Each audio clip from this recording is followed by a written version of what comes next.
People are going missing all over North America under baffling conditions.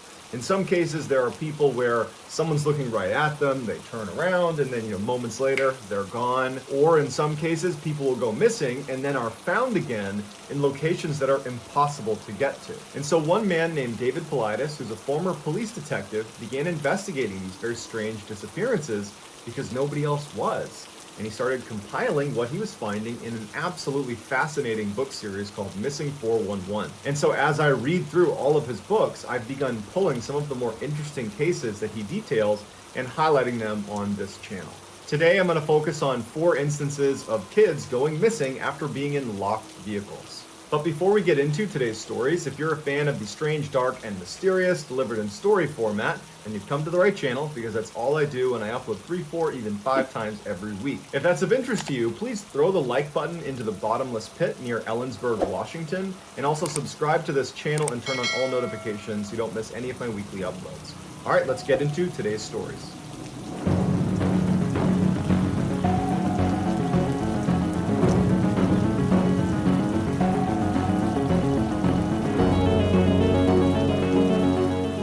On October 16, 1930, John Sullivan, who was with his nephew, Lawrence Sullivan, who was only 3 years old, they were driving together in the middle of the Nevada desert. They were about 150 miles away from Reno in this very remote area. John was a gold prospector, and he was heading to an area that he wanted to scout out and see if it was a proper place to prospect for gold. This area, the roads didn't even go to it. You had to drive down this road where it just kind of dead ends in the middle of the desert, right near this huge steep mountain range, at which point you needed to park your car, get out, and then walk over this hill right in front of where the road ends. And it was going to be over that hill, looking down into this valley where John wanted to prospect. So he drives down the road, he parks the car, and he turns to Lawrence and he says, "Hey, I'm going to go over this hill for a minute and check the area out. I'll be back in just a couple of minutes. Stay in here. Don't leave the car. I'll be right back." John gets out, he locks the car, he walks up to the top of the hill, and he turns around, looks at Lawrence, and waves at him.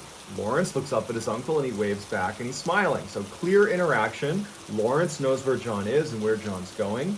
John can clearly see Lawrence. There's no one in the area, too. I'm talking, this is remote as remote can be. You're just right up against this mountain. That's the only thing going on in this area. So John turns his back on Lawrence. He goes over the hill. He's now out of sight of the vehicle, and he does a short inspection of this area that he wanted to prospect. He goes back up over the hill, and he sees immediately that the door is now open, and Lawrence is not in the vehicle anymore. John is not immediately concerned because it's only been a couple of minutes. He can't have gone very far, and there's nowhere to even go. There's no trees. I mean, basically, it's just this mountain right here. But beyond the mountain, there's really nowhere to go. So he goes down, he looks in the car, he looks under the car, he's yelling for Lawrence, no response. And sound carried really well in this area. After a little while, and he can't hear anything, he hasn't seen Lawrence, he's starting to get very desperate because they are in the middle of nowhere, and the temperatures are going to drop well below freezing at night. So John has to make this totally painful decision to get in his car and drive and get help. And so he leaves Lawrence because he can't find him. He gets help. The sheriff comes out there and they start this massive search for this child. This whole time, John is convinced someone had to abduct him because Lawrence knew where John was. If he was to get out of the vehicle, let's say, he would have walked over the hill to where John was. John was just on the other side of the hill. It doesn't make any sense that Lawrence would get out and wander in a different direction. He would have gone to John. They were very close. He might have wanted to see what he was doing on the other side of the hill. In the first few days of the search, they can't find any tracks of the child or another person that could have potentially abducted him, or even tracks of an animal that could have potentially taken Lawrence away. There's just nothing. They did find his hat, but that was it. There's no other evidence to go off of. And so after 4 days of searching, the newspapers began running headlines about potentially an eagle swooping down and taking Lawrence away, because that's all anyone could speculate given the fact that there was no tracks anywhere and that his hat had fallen off. At this point, the police feel totally helpless. They don't understand how this child has managed to evade capture. They're not ready to accept that an eagle has taken him away. And so the police bring in a Native American tracker who is known in the area as an exceptional tracker. So this tracker comes in and manages to pick up a partial trail of this child, and he starts following it, and they get 7 miles away from where this boy went missing. And the tracker begins going up the side of this cliff. They have to actually bring in climbing equipment to get up this cliff. They go 1,400 feet up this cliff. So over 400 meters, they're going up this sheer cliff with climbing equipment. And they get all the way up there, and there's this one little shelf, this one little rocky shelf that this tracker has brought them to. And sure enough, on this shelf is Lawrence, and he's more or less unharmed. He's sleeping, but he's on this little shelf. He's tucked up against this tree. But interestingly, the tree had this bough that was fairly elastic, and it had clearly been placed over his neck, basically trapping him tight up against the mountain. It was like he had fallen into a trap, because the police said that had he moved suddenly, he would have broken his neck the way he was positioned. So the police carefully undo the branch, and they bring the boy down, which was a total task considering how far up they were. And he's unharmed. He's a couple scratches on his face, but that's about it. They have no idea how he, one, got 7 miles away and then over 400 meters up a sheer cliff, so 1,400 feet up a sheer cliff that adults needed climbing equipment to get to. And then how did you survive the below freezing temperatures? You were out here for nearly a week. Nobody knows. On October 19th, 1973, James and Carol Duffy decide they want to go camping. So they have this big RV camper, and they load up their 2 kids, Jimmy, who was 2, and Natalie, who was a little over 1 year old. They load them in the RV along with their 2 cats, and they take off for Lake Wenatchee, which is in the state of Washington. It's this beautiful campsite where lots of people with RVs would park right up against this lake. So they make it to Lake Wenatchee, they park their RV, they all get out, they're going on a little walk, but the kids seem fussy, and so Carol and James decide to put them down for a nap. Carol takes the kids inside the RV, she puts them down for a nap. They're in there with the 2 cats. She shuts and locks the RV and goes outside. At this point, James says he wants to go scout for a good hunting spot around where they were camping. And so James takes off, and he's looking for a place to go hunting. And Carol decides she's going to walk a little ways around the lake, but keeping an eye on the RV the whole time. And also James was within eyesight of the camper as well. And after about 15 minutes, James goes back to the camper and checks on the kids. Carol would say she saw James doing that and kind of looked over to get the thumbs up from James to make sure the kids are okay. James goes in, the kids are sleeping, the cats are sleeping. James comes out of the camper, he shuts and locks it. He turns and he sees Carol. She's about 100 meters away, so a little over 300 feet away. He gives her a thumbs up and then actually walks over to her. So he's gonna go walk around with his wife now. So he makes it over to Carol, and they're walking a little bit farther away, so they're still only about 150 meters away from their camper when they hear a scream coming from their camper. When they both turned around, there was a big tree kind of obscuring their view to the camper, so they kind of ran back on the path to get a better look at their camper, and all they can see is the door to the camper is now open. So the 2 of them sprint over to the camper. James gets there first, he goes inside, and his son, Jimmy, is gone. Their youngest child, Natalie, was still sleeping, and their 2 cats were still sleeping. Remember, Carol and James were on the other side of this lake about 100 meters away when they heard this screech coming from the RV. It seems odd that the cats and Natalie wouldn't wake up to that, but they didn't. After an initial frantic search of the area where they can't find Jimmy or any sign of Jimmy, they call the police, they show up, and they begin doing a search themselves. And after 2 hours of aggressively combing this whole campsite and talking to all the other people that were there wasn't that many people there, so they were able to interview everyone, and everyone had an alibi. No one was near their camper. The police start to feel really suspicious about Carol and James. And in fact, they straight up accuse James of hurting his child and trying to cover it up. But James and Carol swear they were on the other side of the lake there, they heard that scream, they ran over, this is what we found. And so for 4 days, there's this massive search with canines, helicopters, you name it. They are combing the area, they're interviewing everyone they can. There is nothing, no sign of this child. And so the suspicion that Carol or James had something to do with the disappearance of this child only grew. And so eventually both parents were subjected to a polygraph test, and both stuck to their story, and both passed. They had nothing to do with the disappearance of their child. They were telling the truth. The police still felt like there's something off here about these parents. They must have had something to do with this. And so they really dug into their backgrounds and the family backgrounds, talking to friends and family. And every single person in this family's circle and even outer circle said, no, they care about their kids. They would never harm Jimmy. But through their digging, one thing that did come up is that Jimmy was actually considered a very frail child that basically couldn't do anything without assistance. So between the polygraph test that rules out the parents as being potentially responsible, and now this information that Jimmy was this very frail child who's also 2, right? He didn't get up, open the camper, escape, and then evade this massive search effort. That didn't happen either. So all you're left with is abduction. But the police, they basically cordoned off this whole site and were able to account for every single person that was in the park at any time while the Duffys were there. And every single person had an alibi and completely checked out. Eventually, the search for Jimmy was terminated, and to this day, almost 50 years later, we still have no idea what happened to Jimmy, where he went, and how he got there. Late at night on March 26, 1962, the Crawford family, who lived in Tennessee, noticed their 1-year-old was sick, so they wanted to take her to the doctor's office. Mr. and Mrs. Crawford hop in the car with their 1-year-old, and they bring along their 3-year-old named Faye.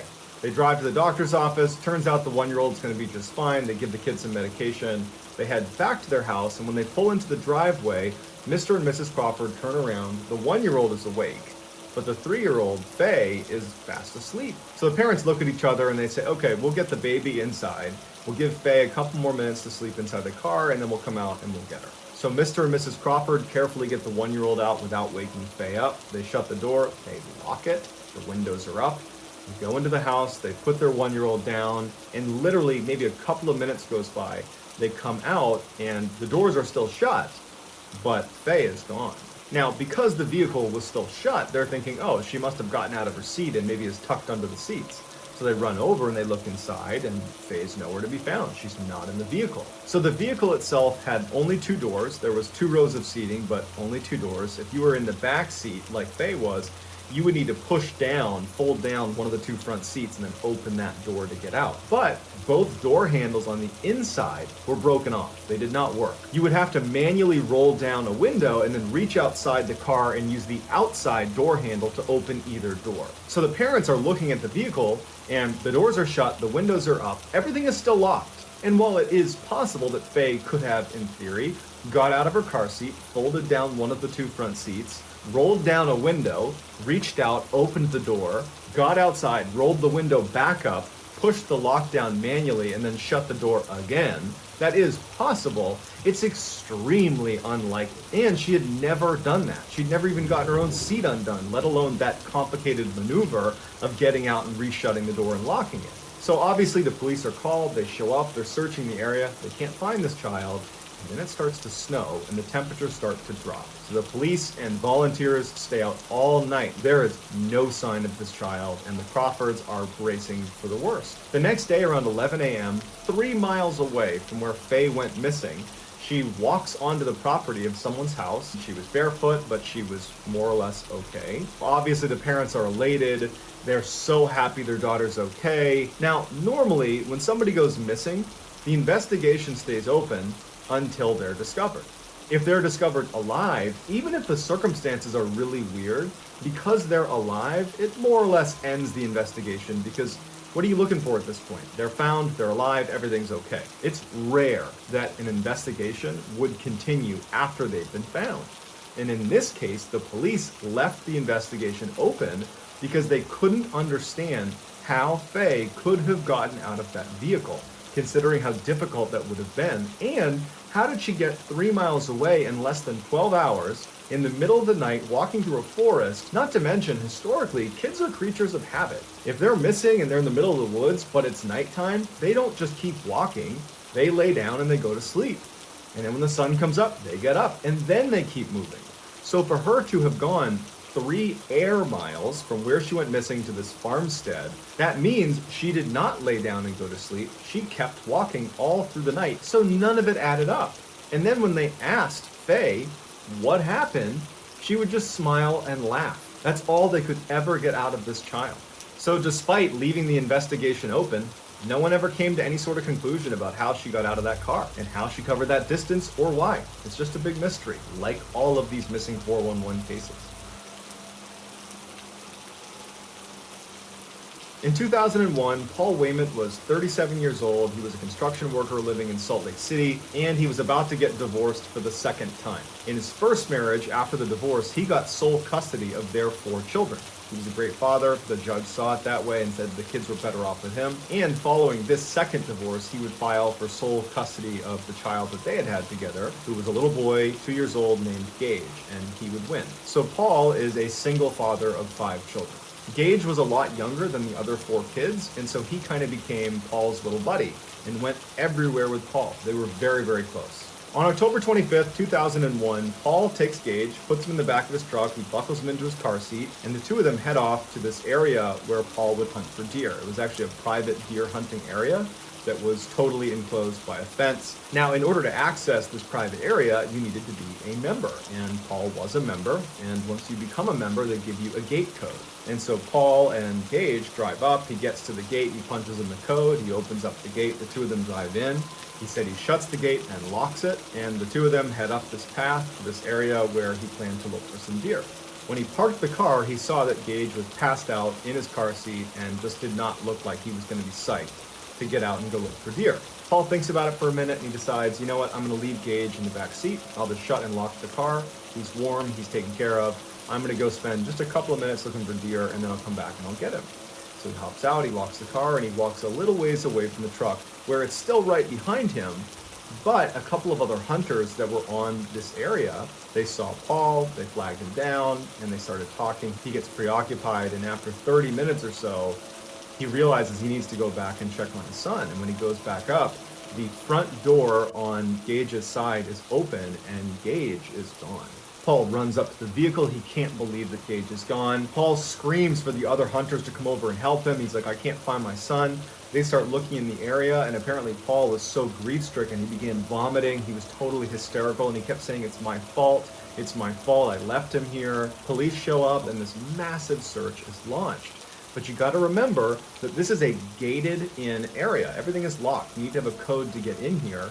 And the only people that apparently were on this site at the time were the other hunters that Paul was talking to. And so obviously that casts a huge spotlight on those hunters and Paul being responsible for whatever's happened to Gage. But initially they just focus on looking for this child. And after a little bit of searching, and there's absolutely no sign of this kid, they do turn on Paul. He's like, you know what, if anything happened to my son, it's my fault. I left him in the vehicle, it's my fault. Like, he's not being defensive at all. He is 100% saying, it's my fault, I did this.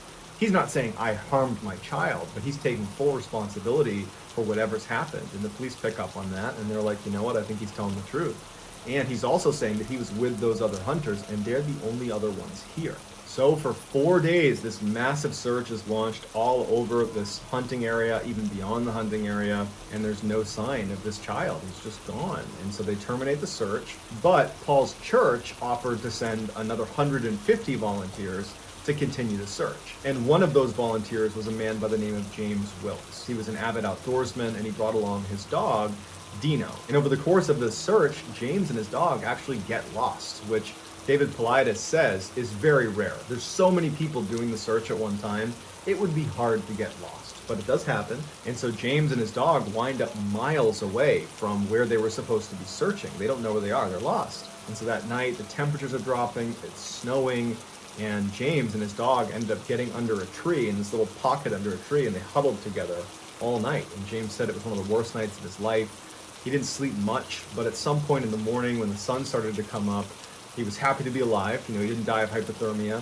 And he and Dino start walking. And they've only walked a couple of minutes when the dog stops and he starts licking something on the ground. And he looks down, and under a couple inches of snow, it's the body of Gage. James scoops up the body, and for hours they start walking back kind of generally towards where he thinks he needs to go. He ends up finding a fence that he recognized, and since he was exhausted from carrying the boy, he placed the boy's body near a fence post that he knew he'd be able to recognize, and he and Dino made their way out to the search and rescue headquarters, told them where to find the boy's body, and they went back and they collected the boy's body.